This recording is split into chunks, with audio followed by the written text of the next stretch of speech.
mais uma vez ao nosso canal História Zoeira e hoje vamos falar do Egito Antigo. Eu sou o maior faraó de todos os tempos. Deixa rolar e vamos aprender para que sejamos mais sábios. Vai lá!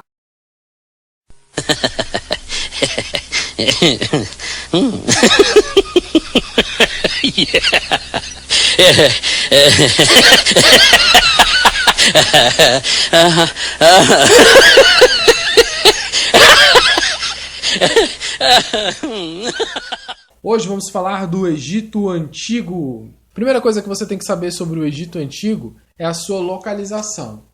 Então, ele está num continente. Qual o nome desse continente? Continente africano. Então tá lá no continente africano. Se liga no mapa. Vai aparecer um mapa aí em algum lugar, sei lá onde. Localizado no norte da África, exclusivamente no nordeste desse continente africano. Ou seja, os egípcios, eles são africanos. Eles são africanos, né? A gente tem uma mania de chamar todo mundo que mora nesse continente africano de o quê? Africano. Todo mundo é africano, mas não, isso é errado.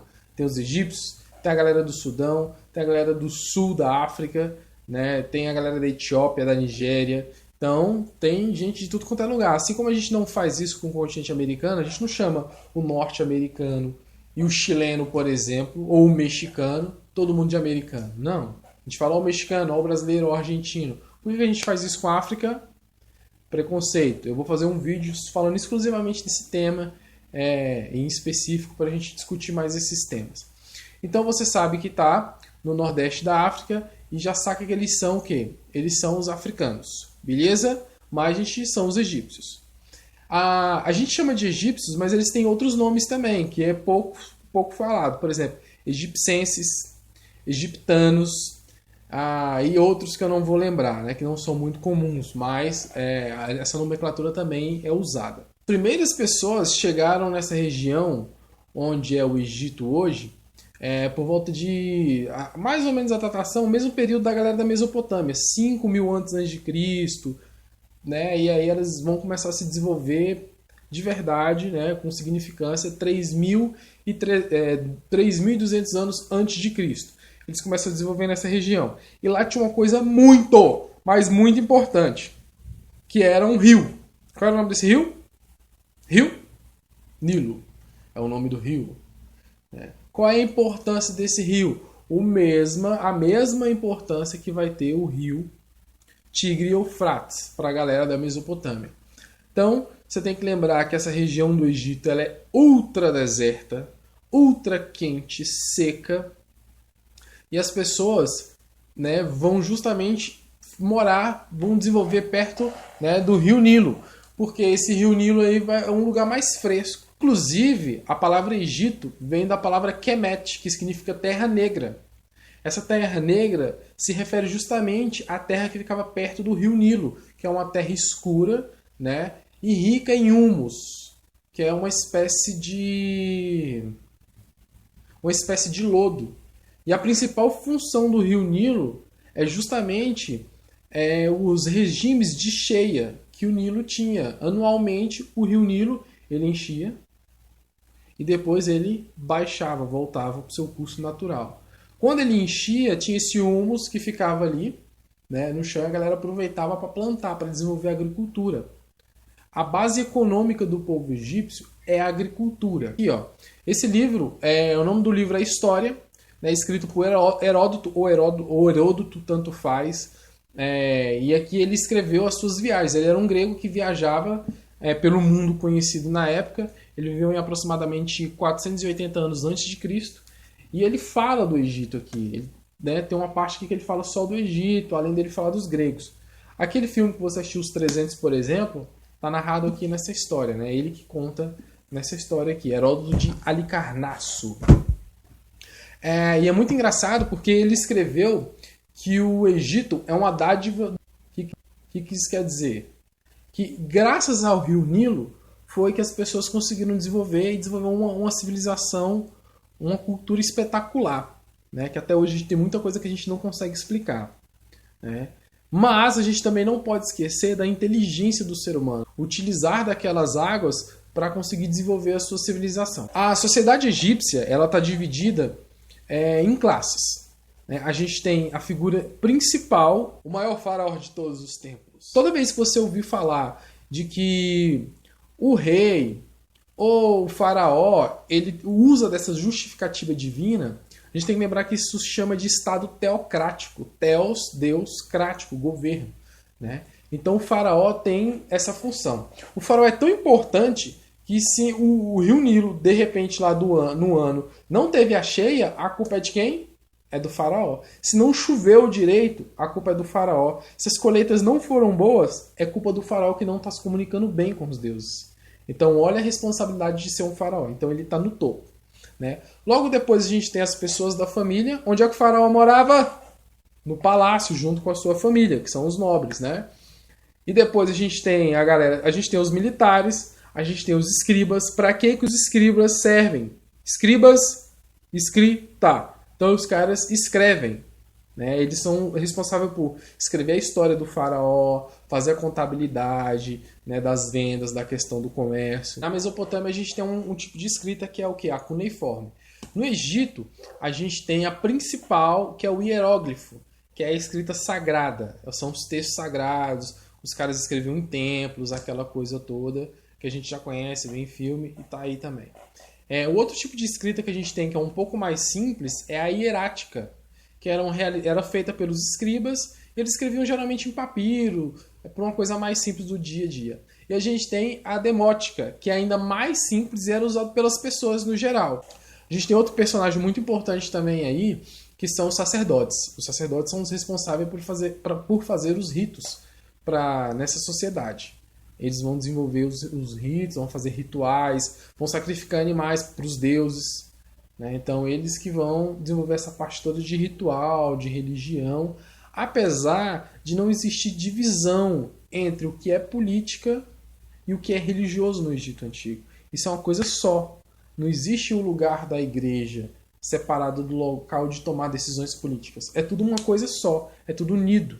Né? Para tomar uma decisão política você vai perguntar aos deuses. Então isso é muito importante também e é legal da gente ficar sabendo. A gente tem outra classe que são os artesãos, óbvio, vão fazer artesanato, vão trabalhar com joias.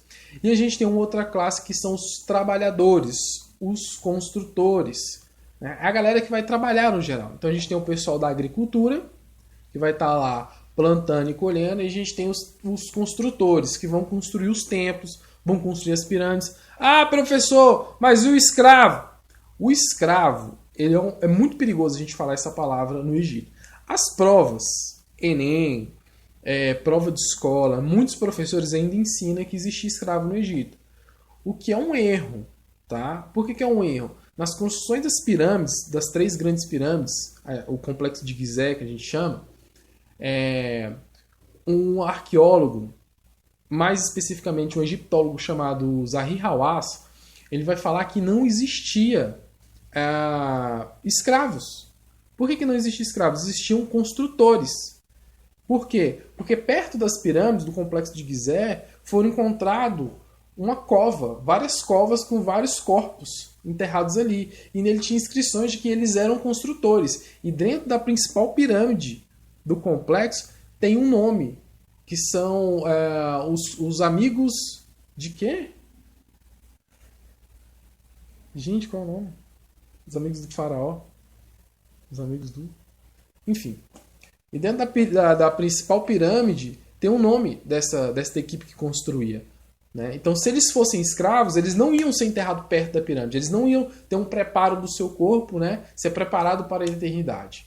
Né? Então, isso é legal da gente sacar. Então, não existia. Até porque a gente tem relatos e a gente tem escritos falando que os trabalhadores eles recebiam um salário, ele tinha casa, ele podia se casar com quem ele queria. Eles eram livres. Né? Eles trabalhavam normal, eram assalariados assim como a gente também é.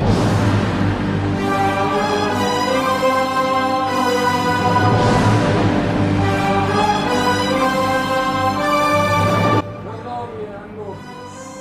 Eu sou Deus dos mortos.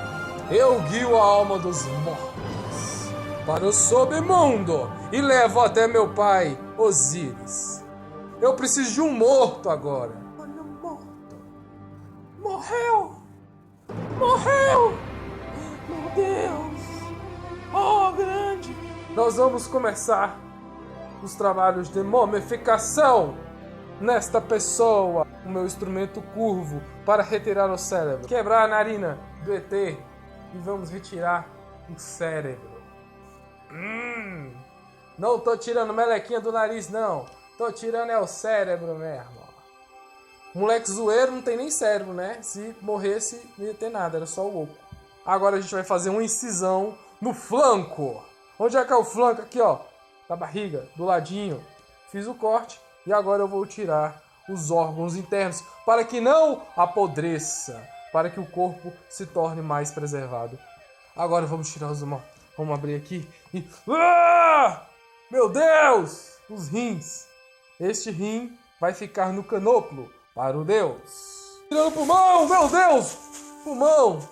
Vai para o Deus. Agora nós temos o coração.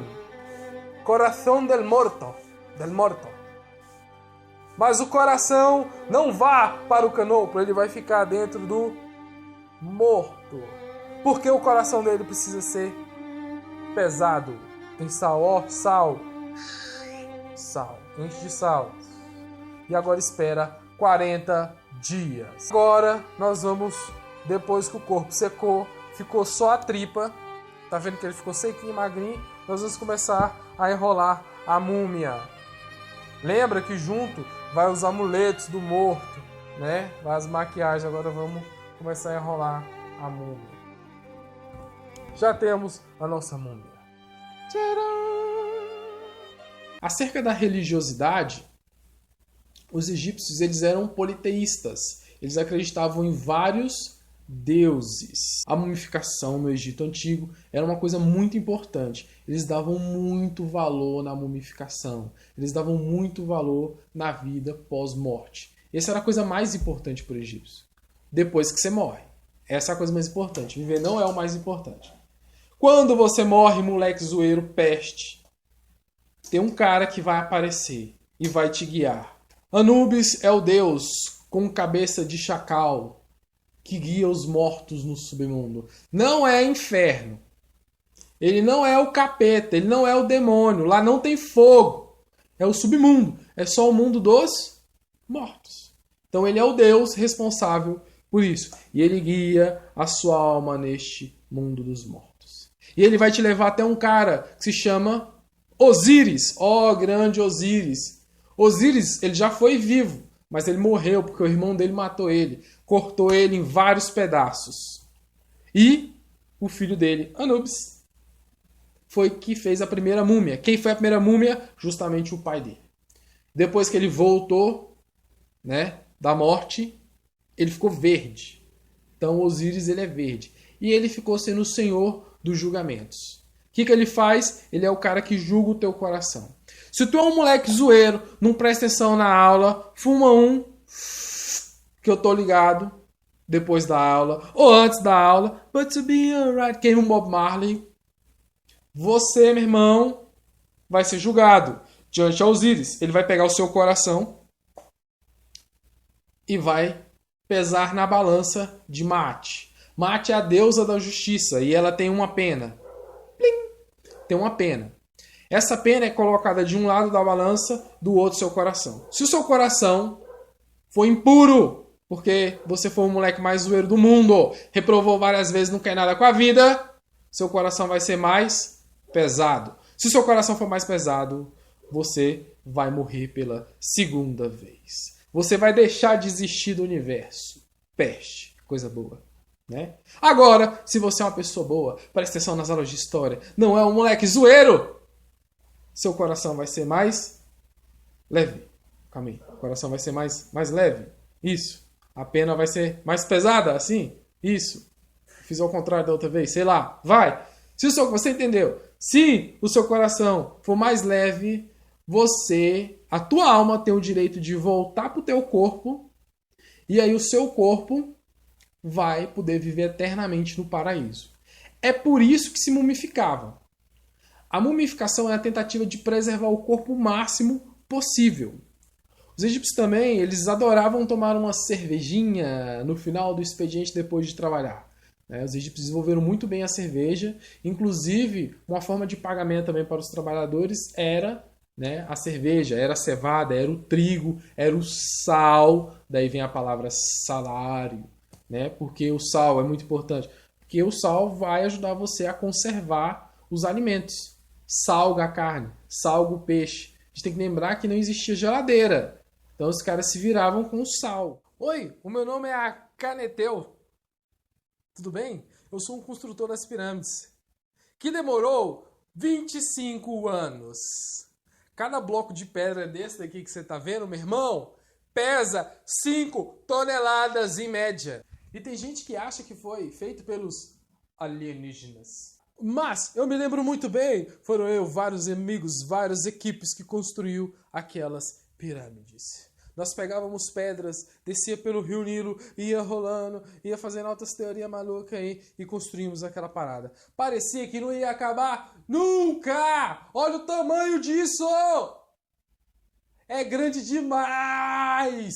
Você tá doido? Calor desgraçado! Tu tá achando que a vida é fácil, meu irmão? Vai estudar pra tu não ficar carregando pedra que nem eu aí, ó. Então ele resolveu uma treta no Nilo. Falou. Tchau, tchau. Até a próxima. E aí, se você curtiu o vídeo, dá o seu curte aí embaixo. E principalmente, se inscreva para receber os próximos vídeos de outros amigos meus da antiguidade e posteriormente de tempos passados. Então, se você não viu o vídeo ainda da Mesopotâmia, assista. Não deixe de ver. É muito importante para o seu conhecimento.